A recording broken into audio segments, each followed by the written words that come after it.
Hi, my name is April. I'm with Emotion Wose Counselling. I'm here on the Algonquin territory, home of the Esquimalt and Songhees Nations. Today I wanted to talk about a DBT term called radical acceptance. Radical acceptance is probably one of the most difficult skills to learn in DBT, but one of the most important. Radical acceptance is when you're accepting something fully and completely. So sometimes in life, there are things that are very difficult to accept. For example, a breakup, a loss of a job, a diagnosis, all kinds of things that are very, very, very painful, and for good reasons.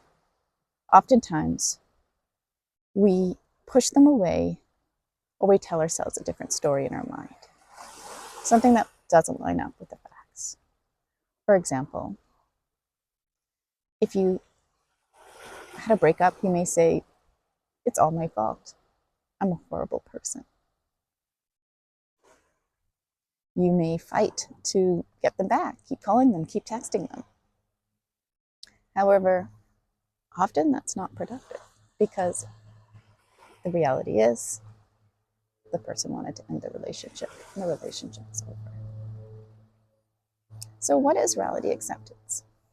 Reality acceptance is turning towards reality completely with our body, our mind, and our gut. We're turning towards the difficult reality.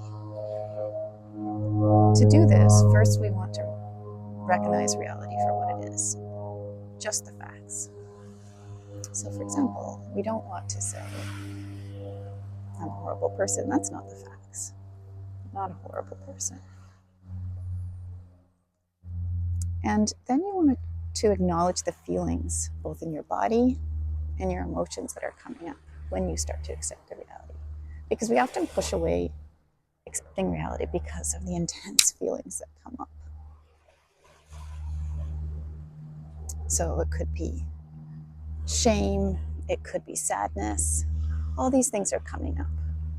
And to acknowledge them, to really allow ourselves the time to grieve and to feel is important in reality acceptance. This is often forgotten. We often think of just accepting the facts. The facts are important to accept too, and letting go of the things that are not the facts that we're trying to tell ourselves to help us accept them.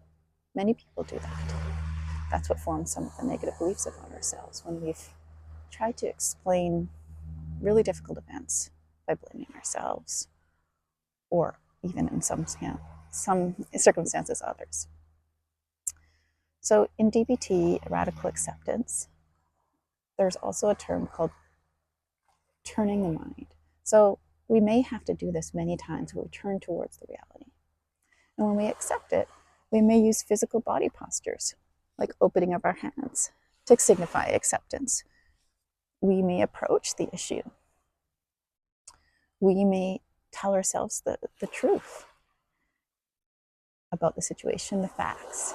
In reality acceptance, one thing that's really helped my clients is, one thing they say is that everything that has happened had to happen this way because of the events that came before it. There was no other way that it could have happened in history. And we can think of that butterfly effect, that chain. And that can feel very helpful and comforting at times for people to say, well, it is just couldn't have happened any other way, even though I wished it would have happened any other way. And I encourage people to, when they're having difficulty accepting reality, say, I really wish it had happened another way, but this is the way that it has happened. Once you are able to move towards reality acceptance, it can be easier to problem solve, to plan your life, because often we get stuck. When we can't accept reality, we're fighting reality. We are being what we call in DBT willful instead of willing. And so if you'd like to learn more about reality acceptance, radical acceptance, any of the DBT skills, please contact us at Emotion Wose Counselling. Thank you.